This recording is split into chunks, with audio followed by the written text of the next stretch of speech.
News Jardin TV vous présente Bienvenue au Jardin, une émission 100% nature, plantes, botanique, jardin et jardinage, animée par Patrick Mulan et Pierre-Alexandre Risser.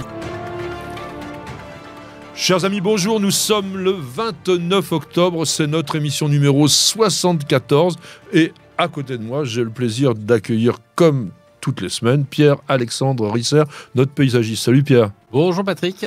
Et bonjour à tous. Et aujourd'hui, attention, on perd une heure, donc à 3 heures, il sera 2 heures puisque nous passons à l'heure d'hiver. Et tu sais quand est-ce qu'on repassera à l'heure d'été ? Aucune idée, vers Pâques, non ? 26 mars, oui. Je ne sais pas si ça sera Pâques, mais en tous les cas, ça sera 26 mars. Peut-être que d'ailleurs, ça sera la dernière fois. En tout cas, aujourd'hui, nous sommes le 302e jour de l'année. Il nous en reste... Oula, 63. Bah oui, hein, Ouais. Voilà, 63. Avant la fin de l'année, ça commence à se réduire.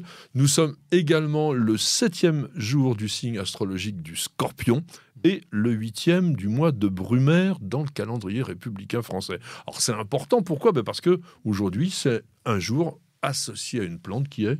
La scorsonère.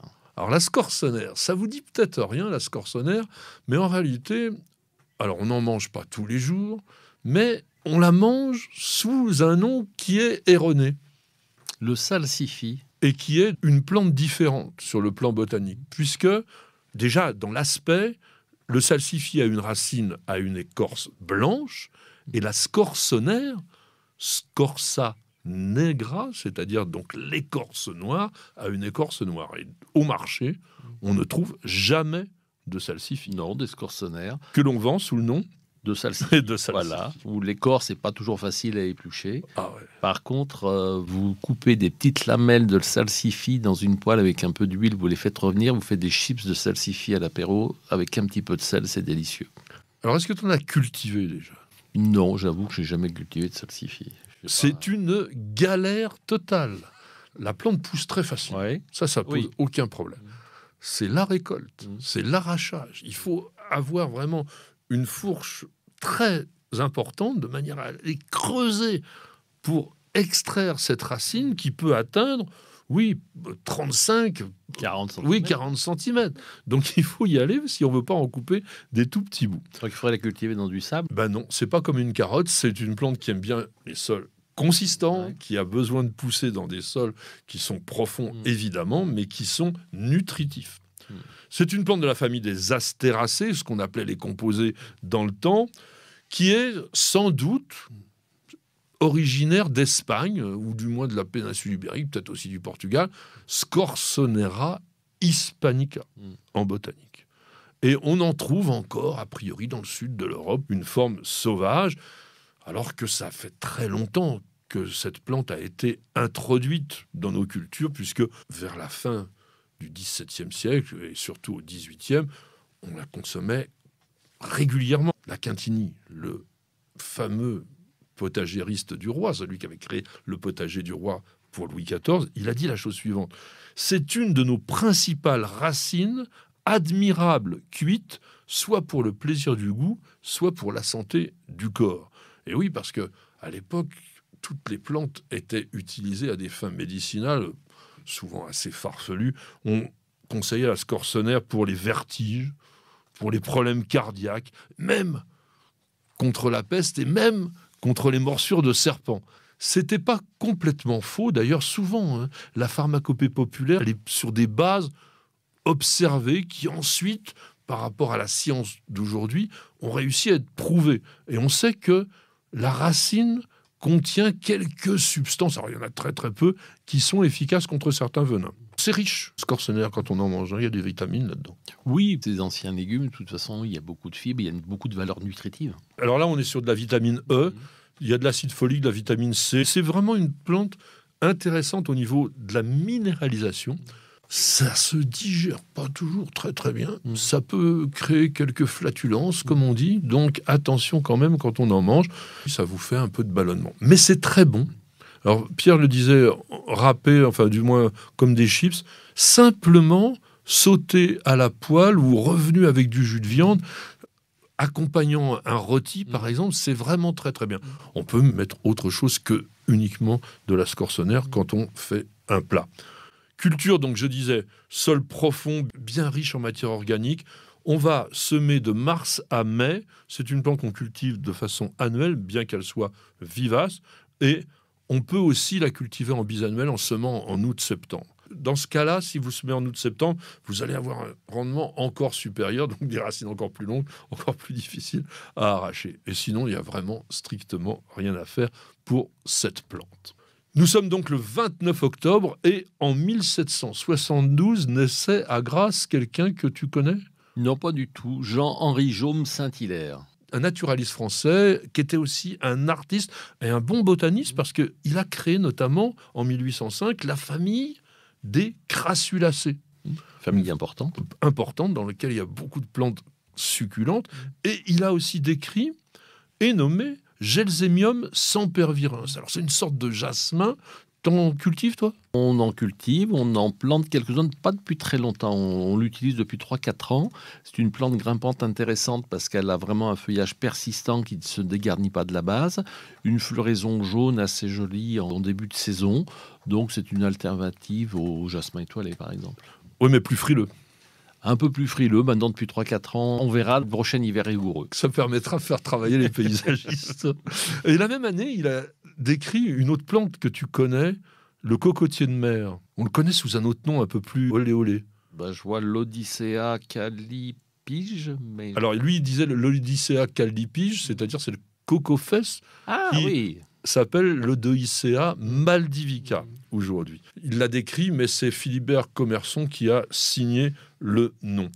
Il avait aussi fait une belle publication en 1805, c'est vraiment son année, Exposition des familles naturelles et de la germination des plantes. À l'époque, les titres étaient insensés. Exposition des familles naturelles et de la germination des plantes contenant la description de 2337 genres et d'environ 4000 espèces, 112 planches dont les figures ont été dessinées par l'auteur. Vous voyez, une fois que vous avez ça, vous avez tout le livre déjà d'un coup. En tous les cas, c'est quelqu'un d'important et qui a aussi, en 1825, traité les arbrisseaux et les arbustes cultivés en France et en pleine terre.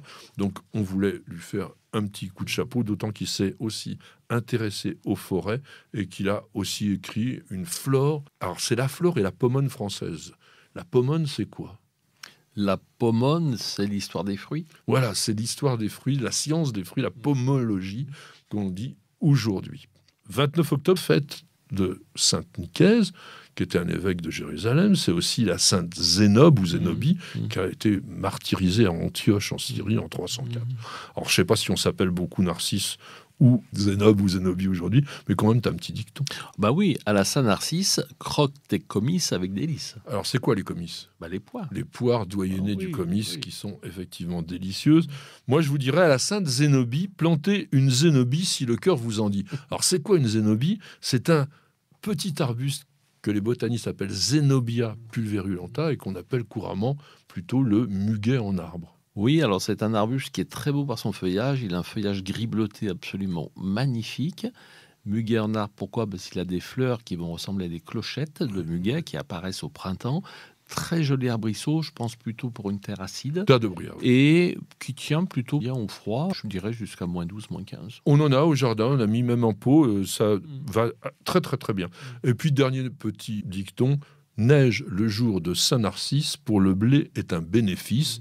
Ça doit dater vraiment d'il y a très longtemps parce qu'il ne doit pas neiger beaucoup quand même en ce moment.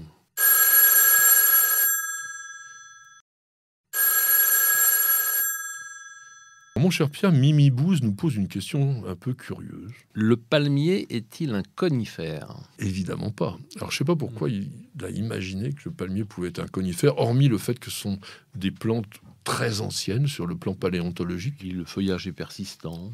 Je sais pas. Oui.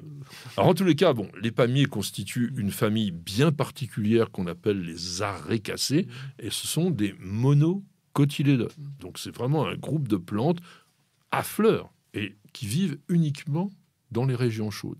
Le seul palmier européen... je dirais que c'est le Trachycarpus fortunei. Non, il est chinois. Non, mais je veux dire, c'est le seul qui pousse vraiment bien. Le palmier européen... Camerops humilis. Camerops humilis. Tout simplement, qui vit en Méditerranée. Le cousin Trachycarpus. C'est la botanique à la mode Pierre. Vous le prenez comme vous voulez. En revanche, ces conifères sont carrément un embranchement qu'on appelle aujourd'hui les pinophytes. Ouais. bien particuliers, mais qui sont apparus, comme je vous disais, il y a très très longtemps, et largement avant les palmiers, environ 170 millions d'années plus tôt. C'est vraiment des plantes beaucoup plus primitives, et ce sont des gymnospermes, c'est-à-dire des plantes qui ne font pas des fleurs, mais des graines contenues dans des cônes. Et il y a 7 familles de conifères, alors comme je vous disais, que les palmiers, il n'y a qu'une seule famille. Donc voilà un peu les différences que l'on peut donner à notre auditeur. Vous n'avez pas encore la main verte? Alors suivez les bons conseils de News Jardin TV avec nos paroles d'experts. Mes chers amis, notre parole d'expert aujourd'hui va être consacrée à quelque chose qui est très pratique, c'est comment bien cultiver une amaryllis. Je rappelle que c'est un nom féminin. C'est vraiment le moment où on trouve les bulbes d'amaryllis dans le commerce. La plupart des gens réussissent à la faire fleurir, mais après vont avoir peut-être des problèmes. Alors je rappelle que là, on parle d'une plante qui s'appelle Hippeastrum, pas Amaryllis belladonna. On en a déjà parlé plusieurs fois. Il y a une confusion entre les deux végétaux. Là, on va parler donc de ces Hippeastrum, ces très gros bulbes qu'on achète maintenant et qui sont originaires d'Amérique du Sud, alors que la véritable amaryllis, elle est plutôt de l'Afrique du Sud. Ces vrais bulbes vont devoir être mis en terre, enfin en pot, parce que c'est quand même frileux, on cultive vraiment à la maison. Très très frileux. Très très frileux. Oui. Tu as déjà essayé dehors? Ah non, je n'ai pas essayé, mais je pense que même sur la Côte d'Azur, je ne suis pas sûr. Tout à fait. Donc c'est vraiment la plante d'appartement. On va trouver des gros bulbes, et plus ils sont gros, plus vous allez avoir une belle floraison. Donc l'idéal, c'est d'avoir des calibres supérieurs à 28. Ça veut dire quoi 28? C'est la circonférence du bulbe en centimètres, parce que 28 de diamètre, ça ferait beaucoup. Voilà. Alors plus il est gros, plus c'est intéressant, et malheureusement, plus il est cher. Alors, comme c'est assez cher, on va essayer de ne pas le rater. On va le mettre dans un pot. Alors moi, mon conseil, c'est plutôt de les mettre dans un pot étroit. Ça n'aime pas être trop à l'aise. Non, il faut juste que le diamètre du pot soit légèrement supérieur d'1 ou 2 cm au diamètre du bulbe. Voilà, exactement. Qu'est-ce que tu utiliserais comme sol? Pour mettre un sol quand même un peu drainant, mais il faut quand même qu'il y ait un peu de matière nutritive. Ça développe quand même une grosse tige avec une énorme fleur, donc ça demande quand même de la substance. Ça peut fleurir sans rien. C'est-à-dire qu'on peut le mettre sur un vase à jacinthe, enfin, de grosses dimensions, ou on peut le mettre, nous on l'avait fait aussi, carrément dans des billes d'argile expansées, dans un pot. Mais le défaut de cela, c'est que, tu viens de l'exprimer, c'est qu'il y a des réserves. Ça va pomper toutes les réserves et on ne pourra pas réutiliser le bulbe. L'année d'après. Voilà. Donc si on veut réutiliser, nous on fait un mélange tout bête, moitié sable, moitié terreau, avec quand même une bonne couche drainante au fond du pot. Et le secret, c'est de ne pas trop enterrer le bulbe. Oui, et pas trop arroser non plus. Alors déjà, au niveau de la position du bulbe dans le pot, on dit en général qu'on va le planter jusqu'à l'épaule. C'est-à-dire que sur le bulbe, on a le renflement et après, ça commence à se resserrer. Et c'est ça l'épaule, c'est le moment où ça commence à devenir un peu plus étroit. Donc vous plantez à ce niveau-là et donc vous avez la partie supérieure qui reste émergée. Bien sûr. Et ça, c'est important. Parce que si on l'enterre complètement, il pourrit. Et comme tu disais, attention à la pourriture. L'arrosage, c'est quoi? Une fois par semaine? Oui, après, ça dépend. C'est une plante qui aime la chaleur, mais si vous la mettez près du radiateur, elle risque de s'étioler. Mais il ne faut pas que la température la nuit soit inférieure, je pense, à 10 degrés, 10-14. Oui. Lorsqu'on lance la culture de l'amaryllis, il faut qu'il ait chaud. C'est-à-dire qu'il faut qu'il ait une vingtaine de degrés dans la maison, parce que vous allez voir, vous allez avoir une petite pointe verte qui va sortir à l'extrémité du bulbe, et ce n'est pas la feuille. L'Hippeastrum fait d'abord sa hampe florale.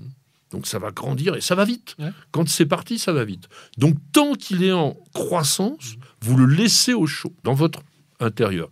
Plutôt bien éclairé quand même. Et une fois que les boutons commencent à vouloir s'ouvrir, là, on peut le placer dans une pièce plus fraîche. L'intérêt étant qu'on va le garder beaucoup plus longtemps que s'il est au chaud. Oui, la floraison va durer plus longtemps. Exactement. Ce que vous pouvez faire, c'est aussi, à partir du moment où la fleur est épanouie, commencez à le fertiliser un peu. Tous les arrosages, si vous voulez, vous mettez un petit bouchon d'engrais liquide dans un gros arrosoir, ça vous fait une solution nutritive qui est peu concentrée, pas de risque de brûlure et qui va suffire à nourrir votre plante. Chose intéressante au niveau pratique aussi, éviter de mouiller directement le bulbe. Arroser plutôt sur le côté, de façon à ce que l'eau ne se concentre pas sur la partie du bulbe qui a une enveloppe qui est un peu fragile, je trouve. Bah oui, on dirait une peau vraiment fragile, il n'y a pas d'écorce. S'il y a trop d'eau, ça peut pourrir et ça serait quand même dommage. Que va-t-il se passer une fois que la fleur va commencer à faner? Si vous avez un très gros bulbe, parfois vous avez 2 fleurs. Il y a une deuxième hampe qui vient. Et puis, une fois que la floraison est vraiment terminée, les feuilles commencent à se développer. Là, vous arrosez un petit peu plus souvent la plante pour qu'elle soit bien en végétation. Et ne craignez pas qu'à un moment donné, c'est en général vers le milieu du printemps, vous allez avoir ces feuilles qui vont se mettre à faner. Ouais. Vous dites, ma plante, elle est en train de crever. Eh bien, pas du tout. Elle va rentrer en repos. Exactement, parce qu'elle se repose l'été. Et c'est là tout le secret pour la refloraison. Tant que vous avez une végétation, vous arrosez, allez, moyenne 1 fois par semaine, avec notre petit engrais, la plante se développe bien, etc. Dès qu'elle vous fait un signe qu'elle commence à jaunir, elle n'en peut plus, etc., qu'elle a envie de rentrer en repos, on diminue considérablement l'arrosage pour finir par plus arroser du tout. Oui. Et où est-ce qu'on va le disposer pendant l'été? Dans un endroit sombre, frais et sec. On ne peut pas le mettre dans une cave humide. Voilà. Alors, c'est pas facile pour l'été parce que en été, il fait chaud. Alors, sec, c'est assez facile. L'idéal, ça serait quoi? De le mettre dans un coin de balcon. Si effectivement on a une cave qui est bien saine, on peut le faire aussi. Et puis après, on va remettre en végétation la plante une fois l'automne revenu. Et c'est pas la peine de rempoter très souvent. Si vous avez un pot avec, comme disait Pierre tout à l'heure, à peu près 1 centimètre autour du bulbe, vous pouvez laisser la plante au moins 2-3 ans dans son pot avant de faire de nouveau un rempotage. Vous pouvez aussi faire tout simplement un petit surfaçage, on gratouille la terre. On gratouille, on remet un petit peu de terreau, on remet un peu de gravier sur le dessus si on veut, en paillage, pour que la partie du bulbe la plus renflée reste bien au sec. Certaines personnes se plaignent de ne pas avoir eu de fleurs. C'est souvent parce qu'ils n'ont pas suffisamment arrosé au départ. Il faut que la plante, comme je vous disais, quand elle est en végétation, elle soit bien accompagnée de manière à ce qu'elle puisse avoir cette dynamique qui va lui permettre de faire des fleurs. Sinon, vous savez, les fleurs, c'est extrêmement énergivore pour une plante. Donc, lorsque les conditions ne sont pas favorables à son développement, elle préfère faire un peu de feuilles pour créer sa photosynthèse et puis rester en vie. Elle ne fleurira pas, ou du moins très, très peu. Quoi de neuf au jardin? Patrick Mulan et Pierre-Alexandre Risser ont sélectionné pour vous nouveautés à découvrir, salons et fêtes des plantes à visiter. Mes chers amis, nous avons la chance d'avoir à mes côtés un professionnel qui bouge beaucoup, qui rencontre énormément d'autres professionnels, qui visitent des pépinières parce qu'il aime bien aussi proposer à ses clients des végétaux nouveaux et différents. Et là, tu reviens d'Italie et tu as découvert un petit trésor. Oui, une plante, quand on la voit comme ça de loin, on dirait un origan fleur rose peut-être, ou une sauge, et en fait c'est un Caryopteris. Rose. À fleur rose et surtout à fleurs étagées. C'est-à-dire que quand on voit les Caryopteris, ça fait une mer bleue. Voilà. En fait, voilà, ça fait une mer bleue. Et là, la fleur, la hampe florale, va sortir du feuillage et on va avoir les fleurs qui sont disposées à différents étages. Et j'ai trouvé ça vraiment magnifique. C'est une plante qu'on va utiliser dès l'année prochaine, à planter bien entendu en plein soleil. Et elle s'appelle comment au niveau du cultivar? Caryopteris, j'ai pas l'accent anglais, Beyond Pink. Beyond Pink, oui. Écoutez, on va vous l'écrire pour les gens qui regardent la vidéo. Vous aurez la possibilité aussi de le voir parce que Pierre l'a photographié. Et c'est la même culture que le Caryopteris classique. Voilà, plein soleil, terrain drainant. C'est une plante qui demande vraiment une taille. Une fois que les grands froids sont passés, on va dire fin février, mars, en fonction de la région où vous êtes. Et c'est vraiment une plante sans souci. C'est la plante que lorsqu'on rentre de vacances, on arrive au mois de septembre dans son jardin, on a une mer de fleurs pendant un peu plus d'un mois. Un peu plus d'un mois, puis après, en fin de saison, on ratiboise tout. On coupe tout. Et tu peux le cultiver en pot, ça aussi? Oui, on peut le cultiver en pot. Après, dans son pot, pendant 5 mois, il n'y a plus de feuillage. Moi, j'ai une rose qui a été baptisée il n'y a pas très très longtemps et qui sortira seulement au printemps prochain, distribuée par les pépinières, enfin surtout les roseraies André Ève. L'obtenteur, c'est Jacques Ranchon. Jacques, c'est le mari de Dominique Croix, donc c'est un couple formidable de gens qui habitent en Haute-Loire et qui font un travail mais formidablement, on va dire, précis, de gens qui ont un amour pour les végétaux, et j'avais envie vraiment de leur faire ce clin d'œil parce qu'ils sont méritants. Cette rose, ils l'ont baptisée Sakurako Nagira, en l'honneur d'une dame passionnée de roses, qui est aussi journaliste et qui vit en France. Vous avez compris qu'elle était japonaise avec le nom qu'elle a.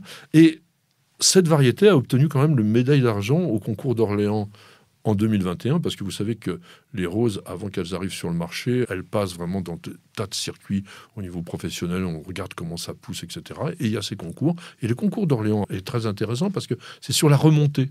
Et donc ça veut dire que c'est une variété qui va fleurir longtemps. Alors c'est un couvre-sol très vigoureux, pas très épineux, intéressant parce qu'il est sauvage, avec des inflorescences très nombreuses. Les bouquets, c'est 30-40 boutons, et ça fait des petites fleurs en coupe rose tendre qui rappellent un peu des roses anciennes parce qu'elles sont en pompon avec pratiquement 80 pétales. Côté actualité, il y a des manifestations et salons la semaine prochaine. 5 et 6 novembre, les 13e journées des plantes du château de Bon Repos Riquet. Ça, c'est près de Toulouse. Il y aura une 50aine de producteurs quand même qui seront dans ce parc. À la même date, donc 5-6 novembre, 2e exposition d'orchidées à l'espace Salvatore Allende de Pluguffan. C'est près de Brest. Ah oui, c'est organisé par la Canopée. La Canopée qui est un horticulteur spécialiste des orchidées. Et du 5 au 12 novembre, il y a les folles journées des pépinières Ripaud à Cheffoy en Vendée. Alors, pépinières Ripaud, ça vaut vraiment le coup d'aller les voir. Ils font des trucs invraisemblables. Ils taillent des arbres. Il y a des reportages sur Nous Jardin TV sur cette pépinière. Ça taille dans tous les sens. Ils font des trucs en nuages. Ils ont des fougères arborescentes immenses. Ça vaut vraiment le coup. Et puis, il y a aussi au château de Cheverny, jusqu'au 20 novembre, là, plus de 10 000 coloquintes qui ornent les 6 jardins du domaine. Il y a des chrysanthèmes de toutes les couleurs, surtout des jaunes et des rouges orangés. Plus de 3 000 pots de chrysanthèmes un petit peu dans le parc, donc ça vaut le coup de se faire un petit plaisir. Alors nous, on va se faire un tout petit plaisir en buvant un café tout de suite, et puis on passe une page de publicité. Prendre soin de son jardin n'a jamais été aussi facile avec Oriange 3 en 1, la nouvelle innovation Solabiol. Grâce à la technologie de l'hydrodistillation, Oriange 3 en 1 utilise toute la puissance de l'huile essentielle d'orange. Sa formulation permet de combattre efficacement les insectes, les acariens et les maladies en neutralisant leurs cellules. Oriange 3 en 1, c'est le geste simple pour prendre soin de son jardin. Insectes, acariens et maladies, un seul produit et c'est fini.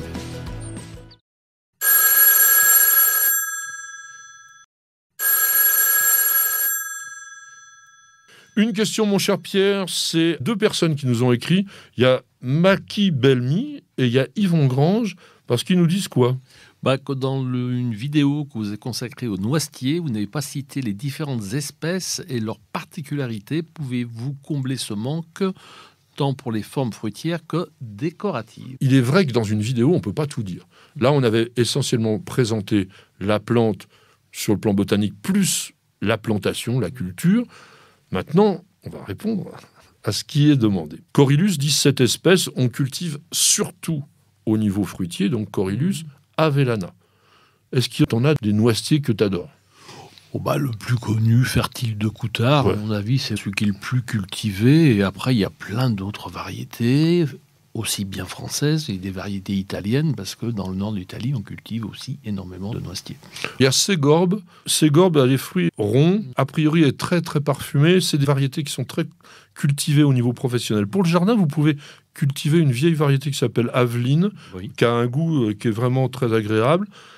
Il y a Coxford. Coxford, c'est plus allongé, c'est assez gros. Alors, je ne l'ai jamais goûté, je ne sais pas ce que ça vaut vraiment. Et puis, une qui est une traditionnelle qui s'appelle Impériale de Trébizonde et qui a une coque un petit peu plus tendre et plus facile à casser que les autres. J'en ai un autre que j'ai trouvé dans une pépinière qui s'appelle Kentish Cobb, qui est aussi allongé, qui a l'avantage d'être plus tardif. La longue d'Espagne, tu la connais ? Oui, aussi. Allongé aussi, un peu plus sucré peut-être. Merveille de Bolvillers. Oui, très résistant au froid. Variété qui est très intéressante. Alors là, la coque, attention, elle est très costaud. Et puis une qui peut être vraiment intéressante pour le jardin parce qu'il n'est pas très puissant au niveau de la végétation, c'est Webb's Price Cob. Alors c'est un nom un peu compliqué. Tous ces noms-là, pour ceux qui regardent la vidéo, seront écrits comme ça, vous pourrez avoir plus d'intérêt. Bien sûr, tu en as des ornementaux du noisetier. Oui, alors le plus connu, c'est le noisetier tortueux. Il y a le noisetier tortueux à feuillage pourpre aussi. Voilà. Oui. Donc quand on veut mettre une tache de pourpre dans son jardin, on peut planter un noisetier à feuillage pourpre ou un noisetier tortueux à feuillage pourpre qui sont même greffés en arbre, c'est-à-dire sur tronc. Et un noisetier qui est beaucoup moins connu en ornemental, c'est le noisetier pleureur, qui fait des noisettes comme un vrai noisetier, mais qui a une forme pleureuse, donc il va monter moins haut et sous lequel on pourrait même installer un banc ou une chaise pour s'installer. Il faut le greffer sur tige. Non, il pousse en arbuste. Ah oui. Il pousse en arbuste, après, il a ça une forme retombe. pleureur. Moi, j'en ai un au jardin depuis des années et des années. C'est un très joli arbre. Au niveau du feuillage du noisetier, on peut en faire des tisanes, le mélanger dans ses herbes pour tisane. C'est très bon pour la tension. On en avait parlé il n'y a pas longtemps. Alors là, on est sur Corylus avellana. Oui. Mais il y a le noisetier de Byzance. Oui. Corylus colurna. C'est plus grand, ça. C'est plus grand, on l'utilise plutôt en arbre d'alignement. Sur la route qui va au Pont de Suresnes, vous avez toute une allée de noisetiers de Byzance et les gens viennent ramasser les noisettes au mois de septembre. Ah, parce qu'elles sont bonnes aussi. Oui, elles sont bonnes aussi, c'est moins gros, c'est moins intéressant, mais quand même. C'est un arbre avec une très très belle écorce. Alors, si on veut un arbre mais plus petit, on a aussi le noisetier de Lombardie, le Corylus maxima, qui, contrairement à ce que son nom d'espèce pourrait faire penser, dépasse pas 6 mètres. Le colurna dont on vient de parler, il peut faire 20 mètres. Oui. Donc, c'est vraiment un arbre. Là, le noisetier de Lombardie, on est plutôt sur un arbrisseau, on va dire, donc jusqu'à 5-6 mètres. Fruit aussi comestible, c'est assez sympa. Et il y a aussi un pourpre. Oui. Dans le maxima. Ça, je Ouais. ne sais pas. On est là pour apprendre. Vous êtes curieux de planter de nature? Toutes les réponses et bien plus encore dans le dossier de Bienvenue au jardin. Mes chers amis, bien que nous ayons fait plusieurs vidéos sur cette plante sur News Jardin TV, il me semblait indispensable quand même d'en parler en profondeur dans notre émission hebdomadaire. Je veux parler des cyclamènes. C'est totalement pour moi incontournable à la fois pour le jardin et pour la maison quand on est en cette saison. Oui, et avec les hivers de plus en plus doux, ça devient une plante comme une bisannuelle qu'on va utiliser pour fleurir ses potées, ses jardinières. S'il fait -3, -4, -5 degrés, elle disparaîtra. Et même comme une vivace, parce que j'en ai planté l'année dernière, ils sont encore là. Oui, parce que s'il ne gèle pas, il se développe très bien et c'est une plante qui demande pas grand-chose. C'est une espèce de bulbe avec ses réserves. On peut la planter même dans des endroits où il y a peu de lumière et en pot, elle résiste quand même assez bien au sec. Elle va plus avoir de problèmes si on l'arrose trop que si on l'arrose pas. Surtout, attention, et notamment sur les cyclamènes d'intérieur, ce que je peux leur reprocher, c'est qu'ils sont tous vendus comme des espèces de demi-sphères avec un feuillage très très dense et vous avez des fleurs qui sortent au-dessus. Ça, je parle des gros cyclamènes. Pour arroser ça, la seule solution, c'est vraiment de tremper le pot. Parce qu'en aucun cas, et Pierre vient de l'évoquer, il ne faut pas mouiller le feuillage. Le botrytis arrive là-dessus à vitesse grand V. Le botrytis, vous savez, c'est la pourriture grise. Donc, on va arroser par trempage. Et puis, c'est vrai qu'à la limite, on peut même attendre que les feuilles commencent à baisser un petit peu du nez pour redonner de l'eau plutôt que d'arroser en permanence. Ça sera quand même beaucoup mieux. Pour les jardins, on a 2 cyclamènes. On a le cyclamène, lui, qui est totalement rustique, le cyclamène de Naples. Oui, on appelle le cyclamène coum aussi. Ah non, c'est un autre. C'est une autre espèce. Ouais. Encore une autre. Mais qui sont vraiment rustiques. Non, parce que cyclamen cum, si je ne me trompe pas, il fleurit au printemps. Cyclamen neapolitanum, enfin qu'on appelait neapolitanum, qui s'appelle Ederifolium aujourd'hui, donc le cyclamen à feuilles de lierre, c'est un cyclamen qui devient une sorte de tapis. J'ai vu à Saint-Jean-de-Beauregard, j'en avais jamais vu autant de ma vie. Il y en avait partout et ça fleurit, ça fleurit, ça fleurit. Ça se voit à 100 mètres, vous voyez ça, vous vous dites qu'est-ce que c'est. C'est formidable. Donc, il faut laisser la plante se naturaliser. Dans des anciens jardins en région parisienne, on retrouve même des endroits où il y a des grands arbres, des tapis de cyclamen. C'est-à-dire que dans le gazon, qui est plutôt une pelouse, à cet endroit, plutôt de la mousse, du lierre terrestre, et à partir du mois de septembre, on a une colonie de fleurs qui va durer 2 mois, 2 mois et demi.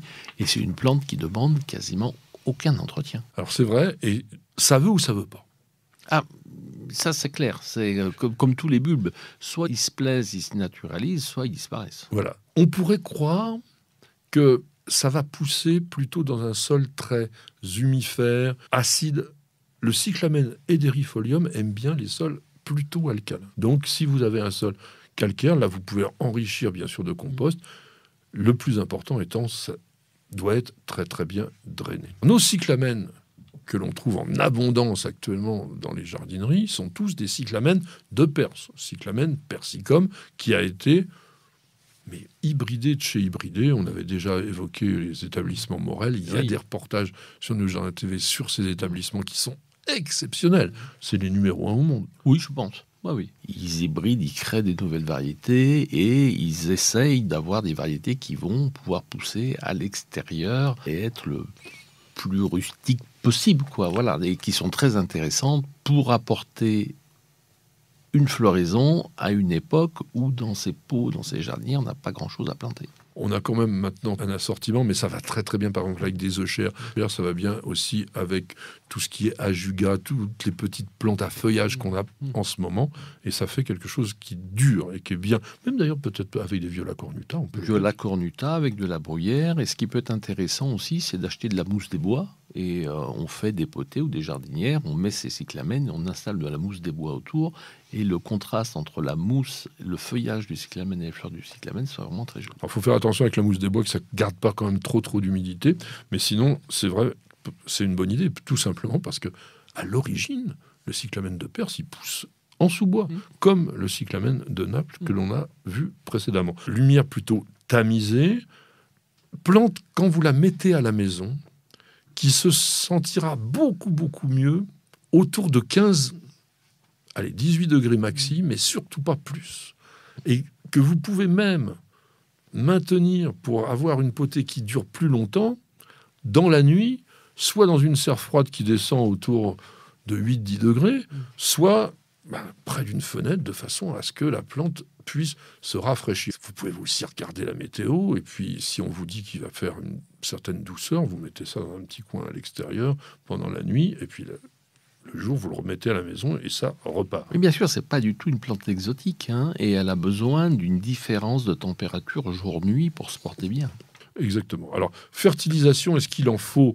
Si vous voulez garder la plante à terme, oui, vous allez, une fois la floraison terminée, pouvoir nourrir un petit peu la plante avec un engrais pour plante fleurie quelconque. C'est pas une obligation d'avoir exactement l'engrais.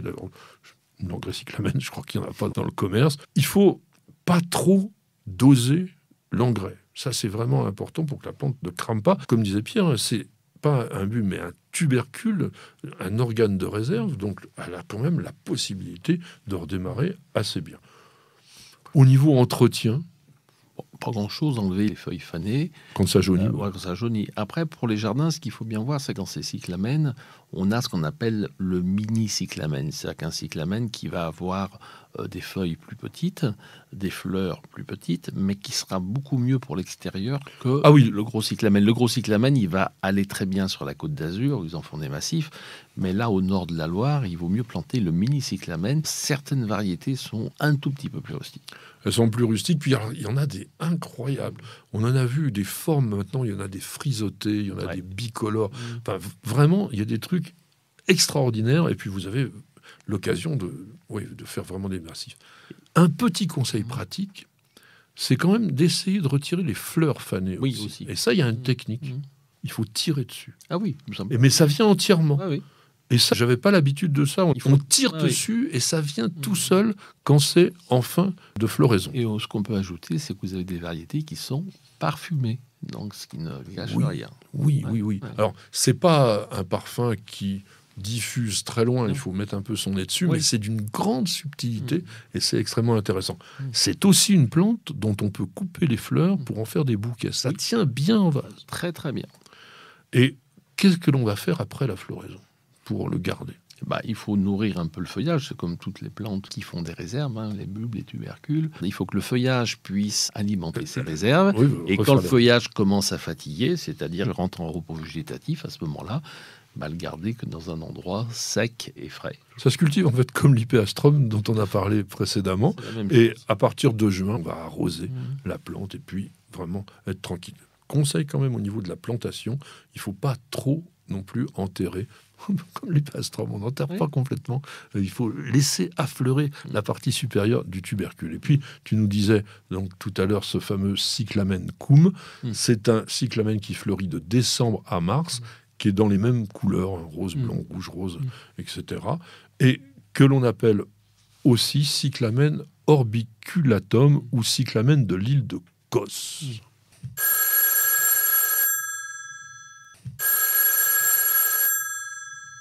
Qui est-ce qui nous appelle Michel Levent? Qu'est-ce qu'il nous dit? Comment récolter les graines de lilas des Indes? Je pense que je n'ai jamais récolté. Tu t'es jamais amusé à multiplier le Lagerstroemia par semis? Non, c'est un très bel arbre, hein. C'est magnifique. Mais je pense qu'entre le moment où on va semer sa graine et le moment où on va voir sa plante en fleur, il va sûrement y avoir quelques années. D'abord, pour avoir des récoltes de graines qui soient viables, il faut avoir eu une saison extrêmement chaude et ensoleillée pour obtenir une maturité. La particularité du fruit, c'est qu'il va s'ouvrir à maturité. Alors c'est embêtant, parce que comme il s'ouvre naturellement, il s'ouvre pour disperser les graines. Donc il faut bien surveiller le fruit, de manière à voir qu'il commence à se fissurer, et là j'interviens. Parce qu'une fois qu'il a dispersé les graines, c'est un peu fichu. Vous récoltez vos graines et vous allez les stratifier.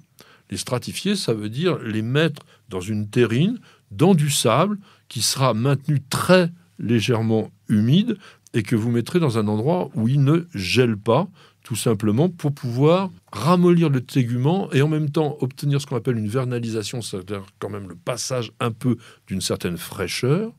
Et au printemps, lorsque vous aurez plus de risque de geler, vous pourrez récupérer toutes ces graines. Et puis, on va les mettre en pot. On va les semer. Alors, l'idéal, c'est une par une, tous les 2 cm, pour pas qu'elles se gênent au moment de la germination.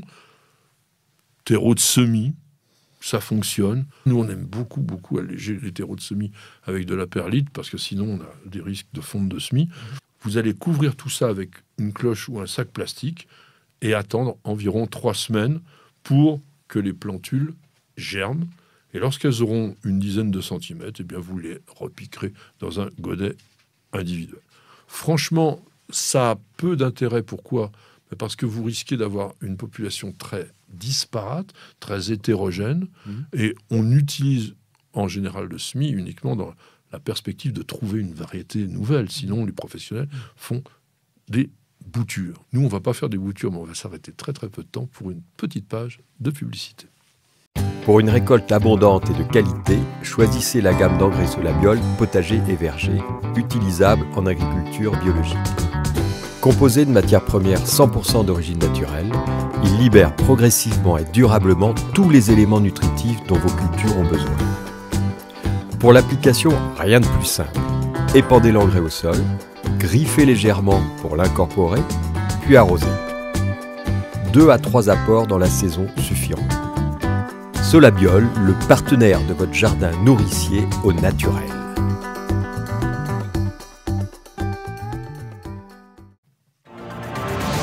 Pour savoir tout ce qu'il faut faire dans votre jardin cette semaine, suivez le Pense-Bête jardinier de Patrick et Pierre-Alexandre.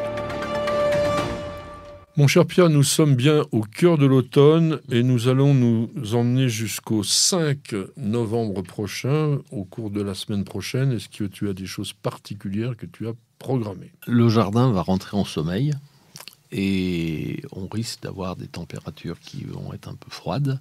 Donc ça veut dire qu'il va falloir protéger les plantes les plus fragiles, notamment tout ce qui est bulbes d'été, les dahlias, de les arracher et de les mettre dans un endroit sec, bien qu'aujourd'hui, de plus en plus, on les laisse en pleine terre et on va pailler énormément son pied de dahlia pour les protéger du froid. Alors ce qu'il faut aussi, si on laisse ces tubercules de dahlia en pleine terre, c'est s'assurer quand même que le sol est bien drainant. Et si on a un gros sol très, très riche, et attention d'ailleurs à ces excès d'utilisation de matière organique. Moi, je commence à être assez négatif par rapport à ça. Je vois qu'on utilise, on en met, et ça crée souvent un mélange avec l'argile qui devient très compact et qui favorise la conservation de l'humidité. Alors, on a eu l'habitude de mélanger cette matière organique avec la terre en bêchant. Non, la matière organique, vous la mettez en surface, vous ne l'enterrez pas.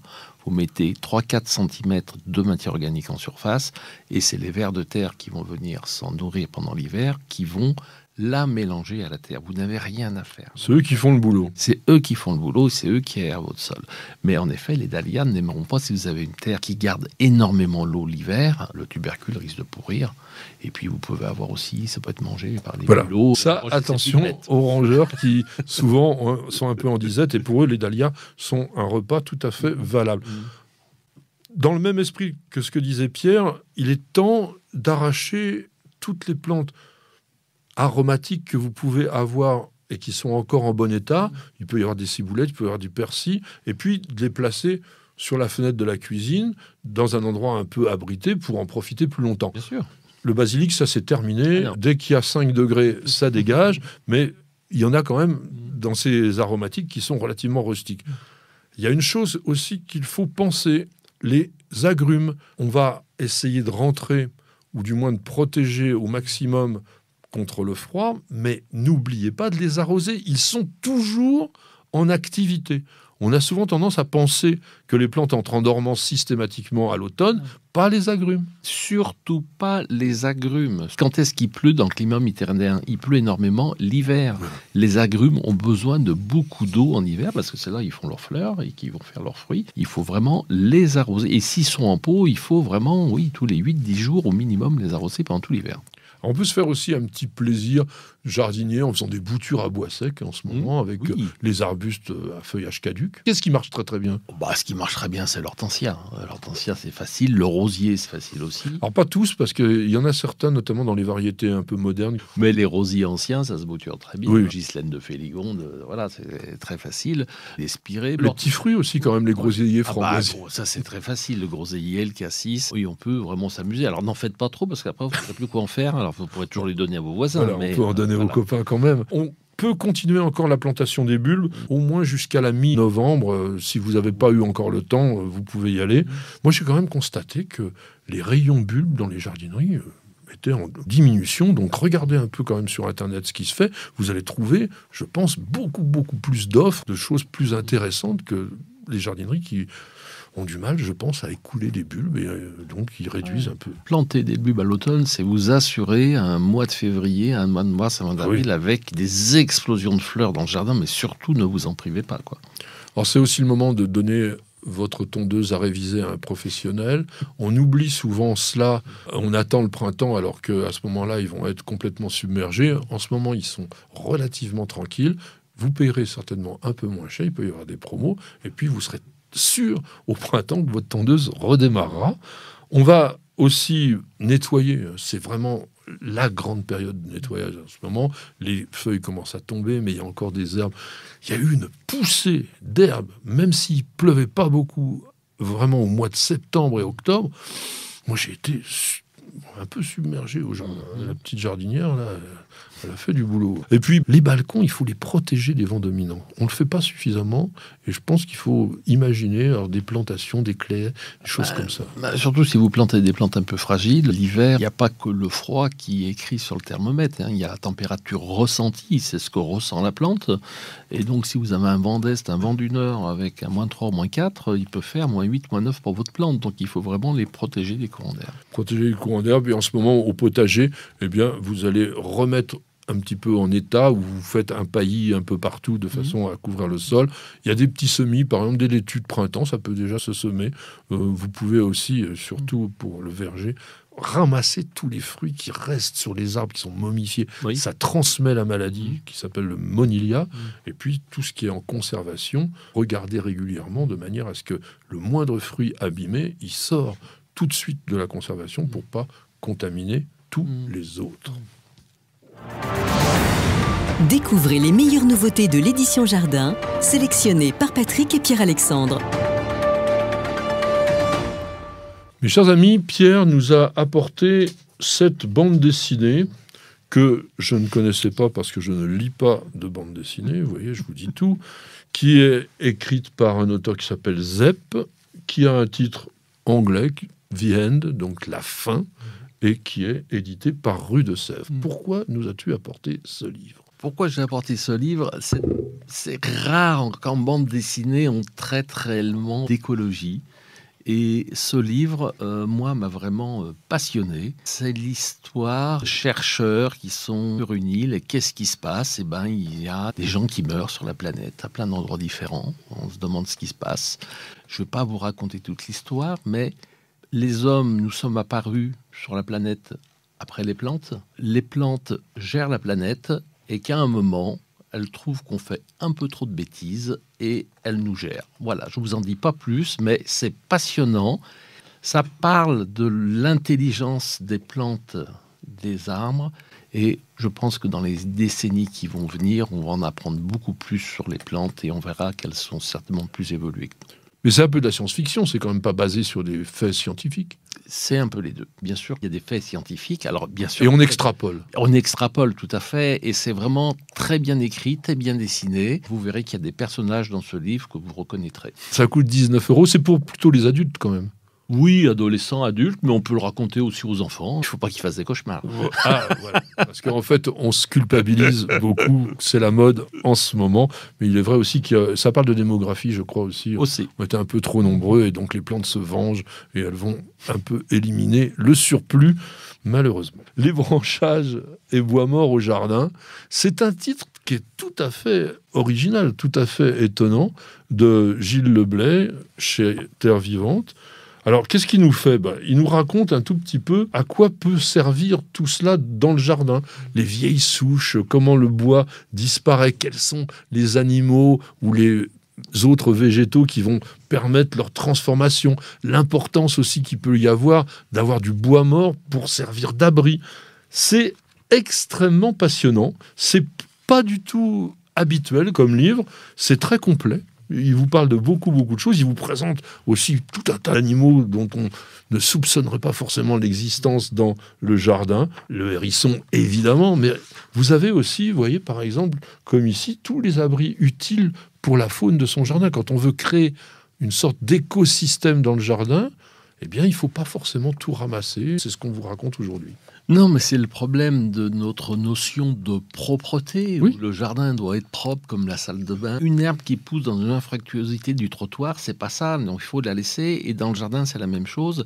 Il faut savoir recréer quand on est en ville, laisser un petit tas de bois quelque part, un petit tas de cailloux, parce que c'est ce qui va abriter une faune et une microfaune, un micro-écosystème, voilà, qu'on ne voit pas, et qui est très important parce que on le rappellera jamais assez. Pour que le dessus, ce qui est au-dessus de la terre, soit joli, il faut que dans la terre, tout se passe bien. Et évidemment, c'est très important. Et dans la terre se développent souvent des champignons.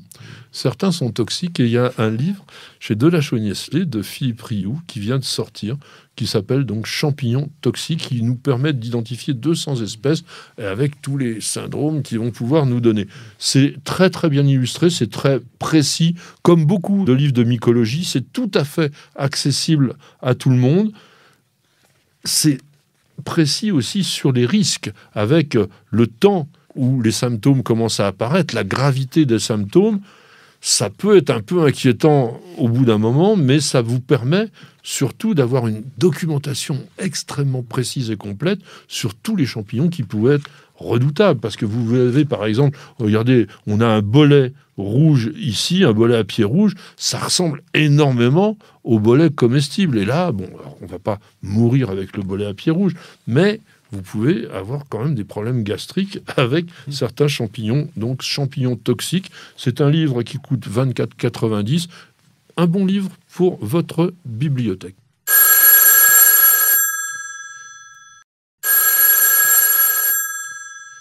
Dring, dring, dring, c'est Dominique Romiti qui nous demande quoi ?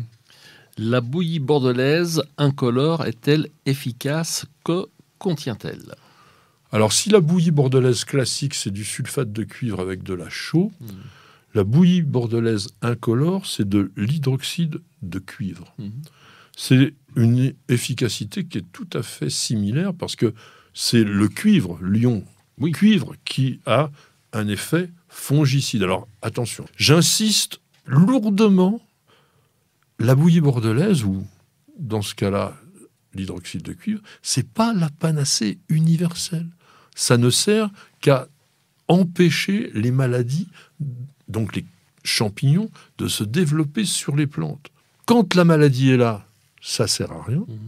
Et quand vous avez des pucerons ou des araignées rouges ou d'autres insectes, c'est pas la bouillie bordelaise qui va faire quoi que ce soit. Elle est uniquement fongicide Voilà. et pas contre tous les champignons. Si vous avez de l'oïdium sur une plante, Oui. ça ne sert à rien de mettre du cuivre. On mettra du soufre. On met du soufre. L'hydroxyde de cuivre est une forme qui est mieux supportée par beaucoup de plantes et notamment par les feuillages un petit peu fins. Et c'est le produit, par exemple, qu'utilisent les maraîchers sur les légumes, alors que le sulfate de cuivre, c'est plutôt pour les arbres fruitiers, pour la vigne, par exemple. Ça a une action choc parce que l'efficacité est immédiate, mais en revanche, ça se lessive très rapidement. Et comme il n'est pas coloré, parfois on ne peut pas savoir si le produit est encore là, parce qu'il doit être présent sur la plante pour être efficace. Vous pouvez aussi traiter les très jeunes feuilles des arbres fruitiers au début du printemps, lorsqu'il y a le débourrement. Ça va avoir une action moins agressive que le sulfate de cuivre. Et on va aussi dire qu'il n'y a pas de chaud, contrairement à la bouillie bordelaise, donc vous n'avez pas de traces en séchant, et comme il reste en surface tant qu'il n'est pas lessivé, on s'est rendu compte qu'il y avait une bonne efficacité sur le botrytis, sur les fleurs. Et le botrytis, donc, c'est la pourriture grise, et on n'a quasiment rien comme type de produit contre le botrytis. Il y a pas mal de marques du commerce jardin qui proposent donc cette bouillie bordelaise qui ne tâche pas, entre guillemets. Il y a Solabiol, il y a Neudorf, il y a Orbrun, Algoflash, par exemple. Donc, vous les trouverez très facilement dans le commerce. Patrick, Pierre-Alexandre, racontez-nous une belle histoire de plante, de jardin ou de jardinier. Mes chers amis, je vous rappelle qu'aujourd'hui, 29 octobre, nous sommes à la Saint-Narcisse. Donc, il y avait une logique de vous parler de l'histoire du narcisse, d'autant que c'est aussi un bulbe que l'on plante en cette saison. Donc, pourquoi passer à côté ? Je voulais commencer par une petite citation de Jean-François de Saint-Lambert. On était au XVIIIe siècle. Dans les saisons, il a dit « Le narcisse penché sur sa tige flottante et qui semble chercher son image inconstante ». C'est très joli. Oui. C'est vraiment un peu l'expression de cette fleur. Alors, on est sur un genre, Narcissus, famille. Amaryllidaceae. Voilà, on est sur les Amaryllidaceae. Il y a beaucoup de narcisses. 114 espèces. Curieusement, ça, c'est rare. Dans la nomenclature botanique internationale, sur ces 114 espèces, il y en a 59 qui sont des hybrides naturels qui ont été reconnus en tant qu'espèces. Donc, ça veut dire quoi ? Ça veut dire que c'est une plante qui est en évolution permanente et qui est capable de s'hybrider entre différentes espèces de narcisses pour obtenir au final une plante différente des parents, mais qui transmet ses caractéristiques. C'est ça, une nouvelle espèce. C'est rare, Ouais. C'est tout à fait rare. Et dans nos jardins, le narcisse est aussi intéressant dans ce même esprit, avec la possibilité de se naturaliser facilement. Alors il faut rappeler quand même la mythologie, l'histoire, la légende de Narcisse. Narcisse naît des amours du dieu fleuve Céphise et d'une nymphe qui s'appelait Lyriopée, qui a d'ailleurs donné le nom. Une très jolie plante s'appelle l'Héliriope. Voilà. Voilà, et qui pousse vraiment partout. Qui fait des fleurs comme des petites grappes de raisin. Des petites grappes, oui, en épi, qui à partir du mois de septembre-octobre.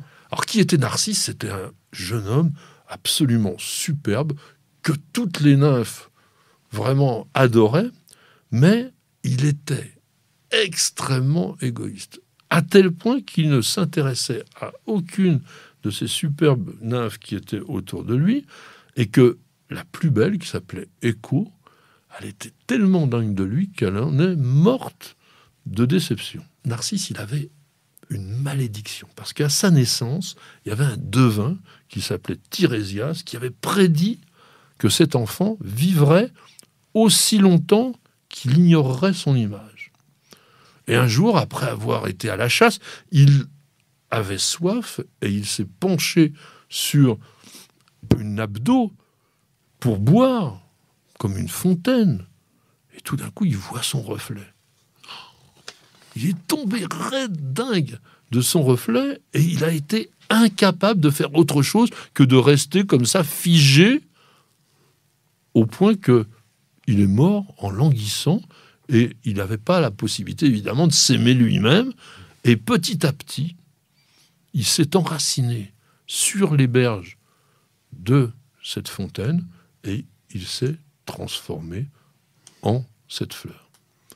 Alors, dans le langage de fleurs, on est toujours d'ailleurs dans l'amour de soi, l'égoïsme, d'où le nom d'ailleurs de narcissisme. Le narcissisme, c'est s'adorer soi-même. Et on dit qu'il ne faut pas offrir un bouquet de narcisses. Bon, je pense que quand même, on peut, parce que c'est tellement mignon. C'est tellement beau, ça sent très bon, et c'est une plante spectaculaire quand elle est plantée en grande quantité. Il ne faut pas hésiter de faire des nappes de narcisses de différentes variétés. Vraiment, c'est un spectacle de février à avril qui est incroyable, et c'est des plantes qui peuvent se naturaliser. On en voit aussi dans les campagnes. En Auvergne, vous avez des prairies qui sont couvertes de narcisses qui ressemblent à des jonquilles, et ensuite le narcisse... Les jonquilles qui sont des narcisses. Voilà, oui, les narcisses des poètes dont on sert pour faire le parfum. On récolte toujours les fleurs de narcisses, et c'est vraiment quelque chose, je trouve, de très très poétique. Alors on va revenir justement dans l'histoire, parce qu'il n'y a pas que la mythologie.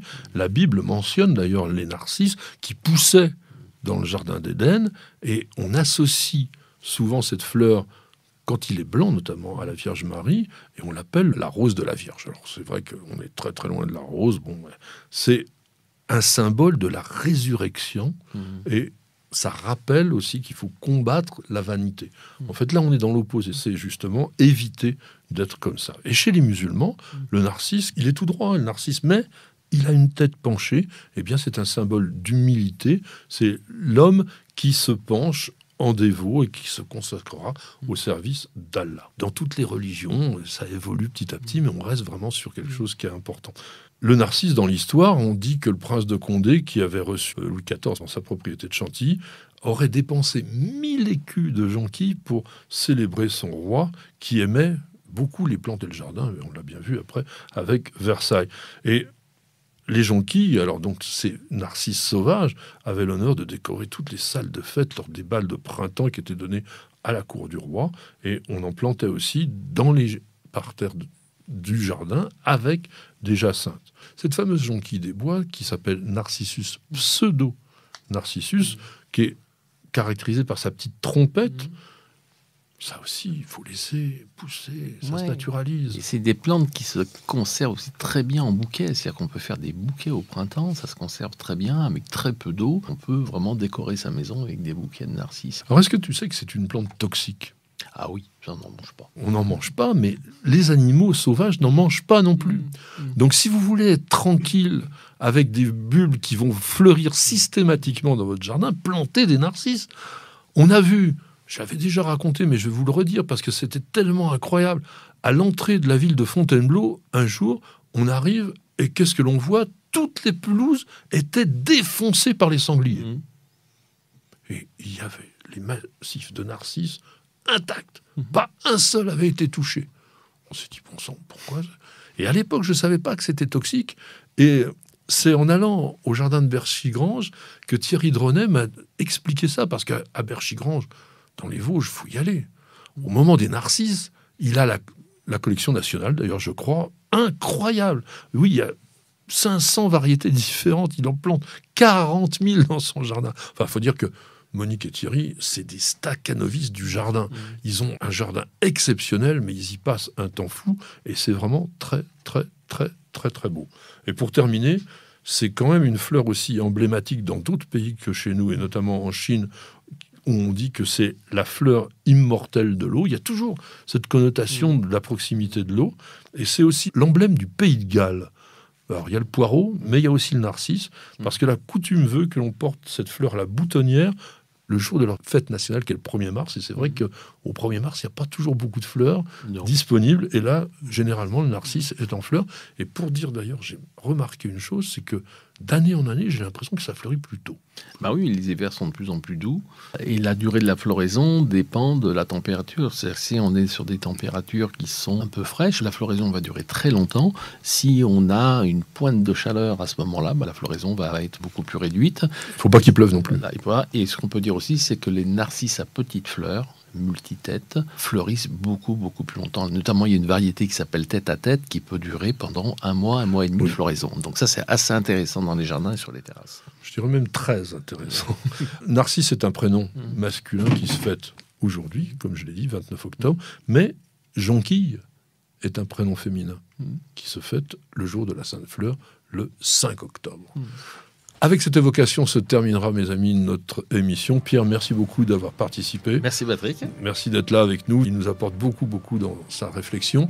On avait nos techniciens habituels. Alors maintenant, Luc, je ne le vois pas parce qu'il est derrière la glace dans notre studio. Vous avez pu remarquer qu'il est de plus en plus moderne et qui est très bien équipé. Là, on est vraiment dans un truc de professionnel. Miguel, il était dans son petit coin très sérieux, mais il nous fait un pré-montage là, avec toutes les caméras qu'il a posées au cours de la matinée. Et puis, on a Nicole qui nous surveille, Nicole qui regarde si tout se passe bien et qui organise l'ensemble de tout ça. Mes chers amis, on vous aime beaucoup. On est heureux que vous soyez avec nous. On vous dit à la semaine prochaine et bienvenue au jardin.